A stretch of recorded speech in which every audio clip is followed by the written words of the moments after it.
ښاغلی غریب ګل حاجي صاحب را سره د ننني پروګرام کوربه د چا په ځای کې چې د ایمل ولی خان د درناوي کې دا غونډه را جوړه شوې هغه را سره ولاړ دی. یو څو خبرې ورسره کوو. حاجي صاحب ستړي مه شئ. مه شئ. حاجي صاحب نن خو ډېره درنه غونډه را کړې وه. دا جذبه او دا جوش او دا ولوله دا څنګه پرې زلمو کې را پیدا کړه؟ دا خو چې پښتنو جوش ته الحمدلله او پښتنو را ژوندي کېږي دې سره.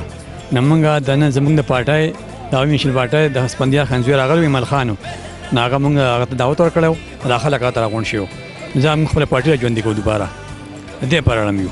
حاجي صاحب نن تاسو چې کوم دی دا پروګرام کړو او په سوابای کې په بونیر کې په مردان کې د عوامي نشل پارټۍ ناظمان چې کوم دی جوړ شوي دي هغه د څه پیغام ورکړي؟ جی زما دا پیغام دی چې الحمدلله دا ډېره خوشاله خبره ده چې په سوابای کې په سالمه پښتونخوا کې د NP ناظمان او نائب ناظمان جوړ شوي دي. ما ته هغې ته ډېر مبارکي او ټول کان دا شان چې موږ وایو چې موږ بیا ژوندي شو او د خپل سیټونه مخ ته وګټو انشاءالله که ښې وي.